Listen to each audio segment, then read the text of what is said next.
Okay, I found a piece of black, probably Brazilian black gem, maybe even black pearl from India or Brazil, depending on what it is. But it's a good solid stone. Black ones are typically more dense and heavier. So I kind of wobbled it down the trail and laid it down, and that's nice. It doesn't. It could be bigger, but that's fine. It's where you mainly would step, anyways. I put the back side up, so even if it's rain or snow, it's not going to be slippery. It's going to be pretty kind of textured. That's good. I also just turned the bear some more and oiled it. And I was waiting for the bottom to dry more, but I don't know. It's supposed to rain in a day or so, so I ended up giving it one coat on the bottom. It's been drying for a couple days, but um, I hope I'm not trapping too much moisture in there. If it is, it still can get out some. I mean, it's not like I'm sealing the whole darn thing.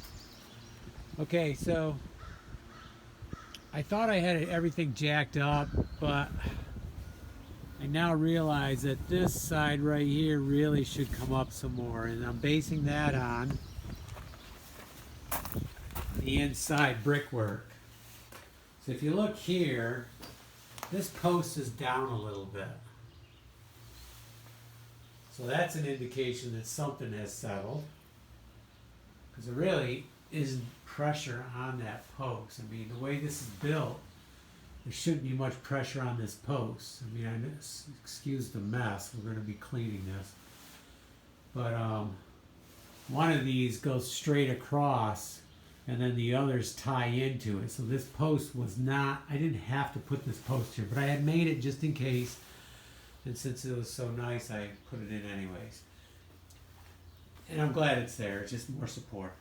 But if you look at the floor here, that side has dropped at least 3/4 of an inch right here. Now this floor here is pretty good, maybe a little bit of a drop, and over there it's pretty good too.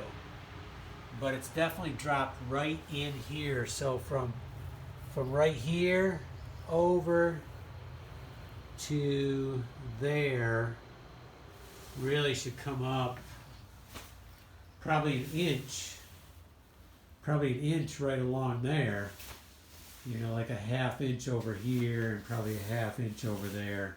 Oh, maybe a 1/4 inch over there.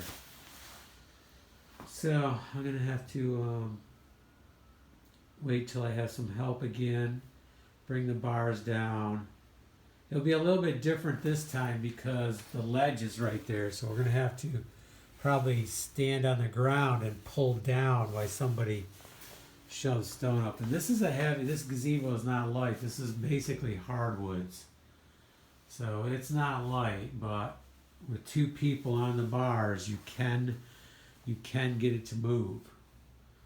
So we'll tackle that another day. I'm gonna call it quits on this project for today. I have some other stuff to do, but I will try to remember to bring the shop vac and get it down here and get it ready to go, because it's a mess. This is just a mess from everything. So once I get it clean, I did put peppermint in here, and I'm gonna do it again. Once I get this all clean, I'll give it another peppermint coating, because I don't know, it might be working. I have not seen any mice in here since I did that, and I'm sure they would be in here. Well, I'm pretty sure they'd be in here. And the ants too, so that's the other issue I need to, I'm pretty sure I have some ant stuff yet. Okay, let's take care of it. It's a beautiful gazebo. I did a lot of work on it. Let's get it clean. The windows too, wow. Yeah, they're gonna take some cleaning. Okay, but first we'll get it jacked up, then I can get my floor straightened out again. These are handmade brick. There was a place nearby that used to be in business that had them. I had learned a few years earlier that they had them, and thank goodness I went and got them when I did, because it went out of business shortly after that. couple truckloads. Well, you think you're gonna haul a bunch on one truck, but I'll tell you what, this, I don't know, this might have been 3-4 loads. They were heavy. They're beautiful brick. Very cool. Looking better once I clean the floor, vacuum it.